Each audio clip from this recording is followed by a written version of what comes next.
Do the sex. Locker Room Talk and Shots listeners and She Explores Life readers enjoy steep exclusive discounts on products from some of the biggest brands in the sexual health and wellness industry.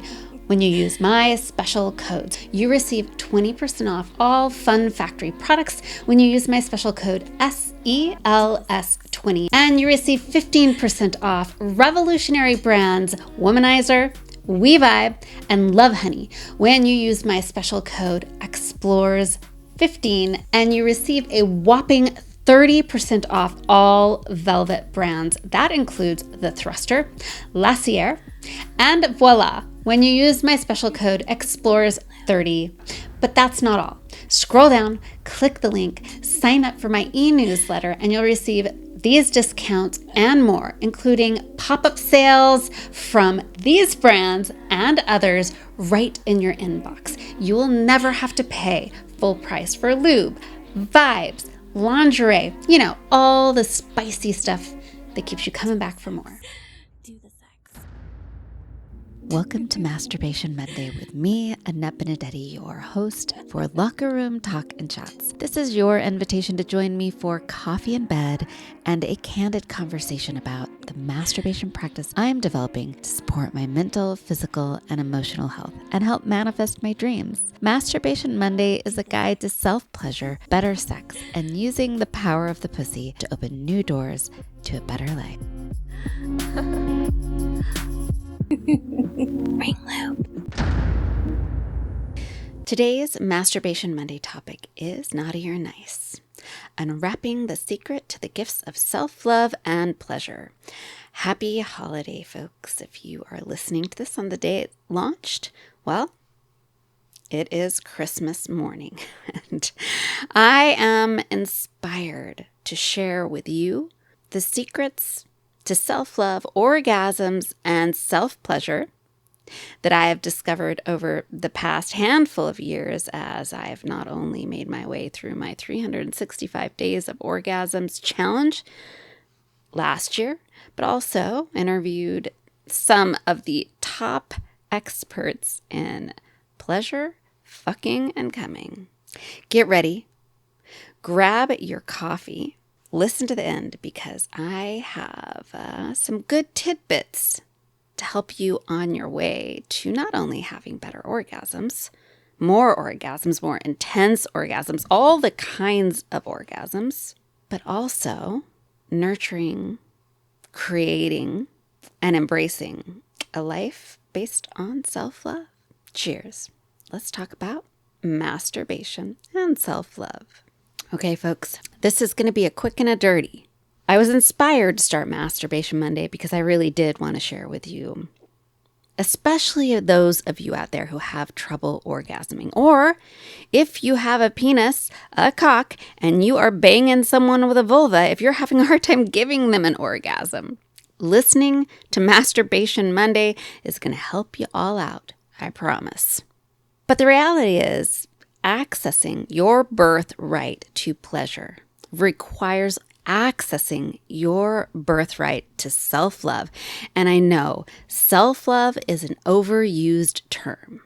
It's thrown about, especially in pseudo-spiritual communities. People tell you, go to yoga class, you'll find self-love. Get these crystal stones, body oils, blah, blah, blah. Somehow they will magically make you love yourself. I am here to tell you it's a bunch of bullshit, but I do have some insight on how to start your journey not only to self-love, but an orgasmic, pleasure-filled life. So here is what has worked for me. Here is what I've learned. I'm going to give you my top tips. I'm going to start with the least fun and sexy one first. If you want to start loving yourself more, if you want to start having orgasms, you have to learn to love yourself. You have to find the places where maybe you don't love yourself. If you think, all right, if you're like, I do love myself, I think I'm fucking awesome, and you aren't orgasming or you're having a hard time orgasming, the first thing you have to do is really look at your relationship with yourself. For the rest of us who all are like, yeah, fuck, self-love is not my thing, then you already know you got to do something about it.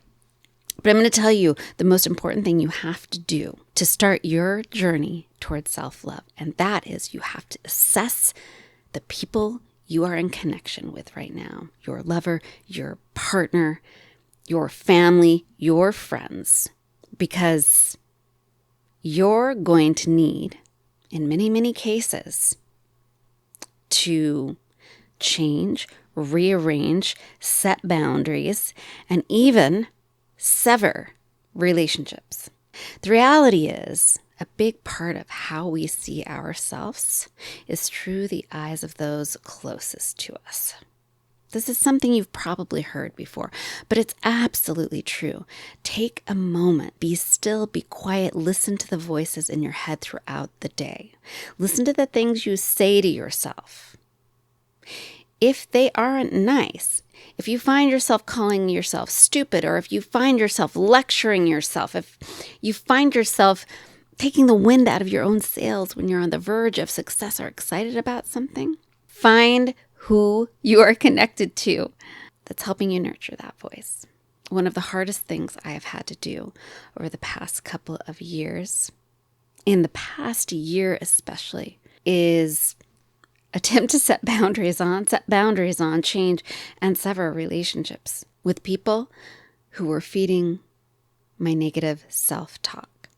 But let me give you some solid examples. If you're like, I don't know, what am I supposed to look for? My friends are all great. My friends are all nice. My boyfriend's awesome. My girlfriend's awesome. Things to look for. Who's the first person to notice when you put a couple extra pounds on and point it out? Do people in your life rejoice when you find even the smallest success? Do they celebrate you? Or do you feel the sting of backhanded compliments often? Are your friends giving you constructive criticism, or are they criticizing you? It's a fine line. Now, throughout my life, I've done a pretty good job of walking away from some super damaging relationships. But here's what I found.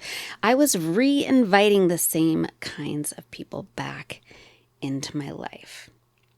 And so over the past couple of years, but really especially the last year, I started setting boundaries. I started recognizing that I was re-inviting people into my life that were reinforcing, holding up, restating, messaging that was traumatizing and damaging and standing in the way of my progress towards loving myself and having a joy-filled, pleasure-filled life.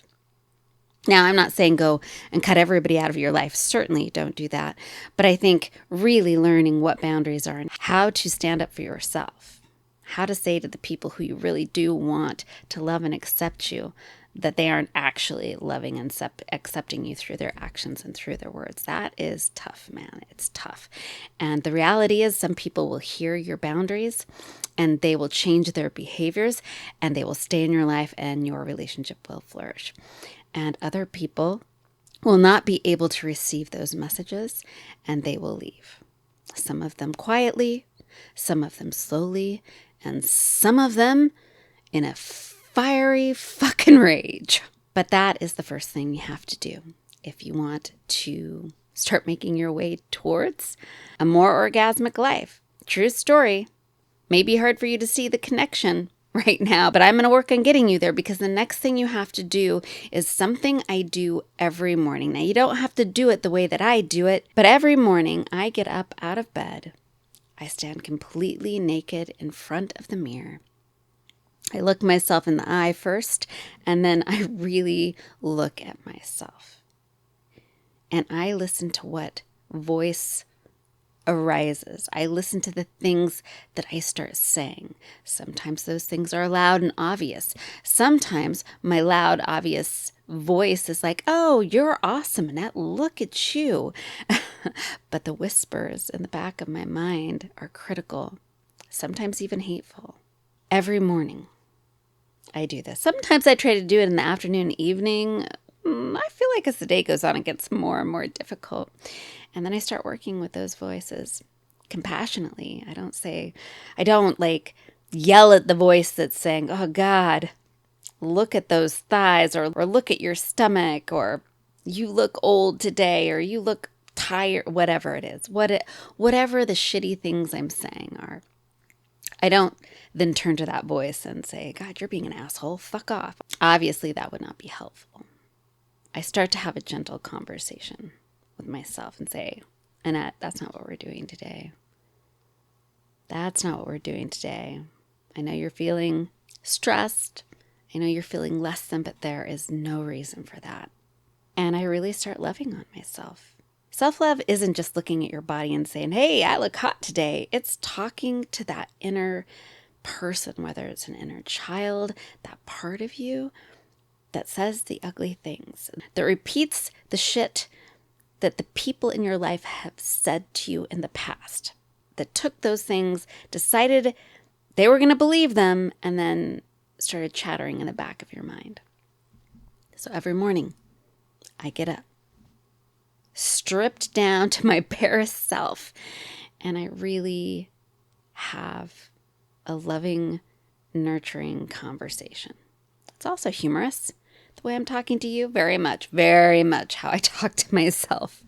I don't get all like woo in the bedroom with myself, but I have a real conversation, and I make friends with myself. I make peace to myself, and then I make love to myself.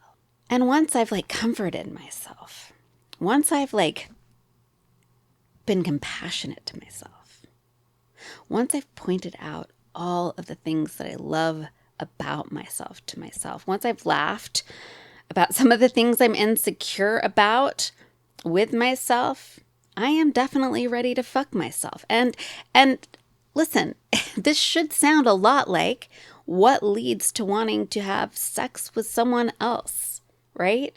We don't want to fuck people who are shitty to us, who make us feel low, who cut us down, who tell us we're ugly, who tell us we're not aging the way we want to age. I don't want to fuck that person. I'm not going to be fucking that person. Hopefully you're not going to be fucking that person either. Why the hell would you want to fuck yourself if that is how you feel about yourself?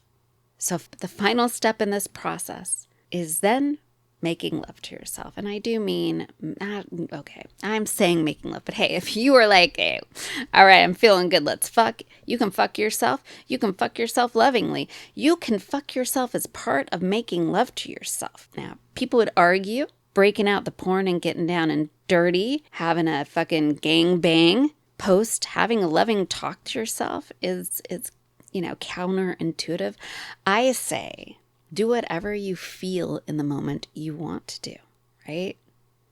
If you want to go and get massage oils and put them on your breast and your pussy and use your hands to really stay in touch with yourself and make love to yourself, do it. You want to go get the thruster prime? I will be introducing you to that motherfucker soon enough. I can't even remember how many strokes a minute, but that is like a pounding. If I want to pound myself, I go to Pound Town with that thing. But that's the beauty of Masturbation Monday. That's the beauty of masturbating. It's the beauty of creating a relationship with yourself so you can fuck yourself well, is that you get to start to learn the different ways you want to receive pleasure. You get to start learning the different things that turn you on and feeling okay with them. Because if you feel good about fucking yourself, if you feel good about suction cupping the thruster prime onto your wall, backing up to it and getting pounded after telling yourself how much you love yourself, trust me, it's going to be a lot easier to tell that person you've invited into your bedroom that's what you want them to do to you, right? Because you're finding your voice. You're finding and creating your voice through this process. You're taking the negative voices out of your life that come from other people, right? Whether it was a voice that was created by your parents when you were little, or, the shitty first little group of friends that you had when you were in grade school, or your teachers who were critical, or whoever, the church you were from. You're rewriting the story and the language in your own mind about yourself. You're learning to turn it into one that is empowering, nurturing, loving. And then when you're in that great place with yourself, you're learning to ask for and receive and give yourself what you want, because you deserve it. You deserve the gift of orgasms. You deserve the gift of pleasure. Self-love and pleasure is your fucking birthright. And so many of us have had it taken from us through sometimes not so obvious traumas. Just maybe being brought up in a hypercritical family or environment. Some of us have had it taken from us in really awful, violent ways. But there is a path to reclaiming it. And I hope that some of these steps I'm sharing with you, these things that I am doing in my own life, I'm not talking out of my ass. I'm not like going to some fucking guru to give you this advice. I am living this every day. I am doing this work every day. And I am sharing it with you, hoping that it will be received as a gift and that at least some of it will resonate with you and that you will start to integrate it into your own life and at least begin on the path towards feeling more pleasure in your life, feeling more love and acceptance in your life, because you deserve it. You deserve it. So there it is. Don't worry. I have a Masturbation Monday coming up that will be inspired by the Thruster Prime, and we'll tell you all about that machine. That is a machine for sure. But until then, I hope that your holiday season is filled with love, pleasure, orgasms, togetherness. I hope you're surrounded by a community of folks that lift you up and treat you well, and that you're having masturbation sessions that blow your mind. Now, if you have any questions, if you have thoughts on what I've said, disagree, agree, want to add your take, you can email me at Annette@sheexploreslife.com. Hope to hear from you. Happy holidays. Until next time, I'll see you in the locker room. Cheers. Ring loop.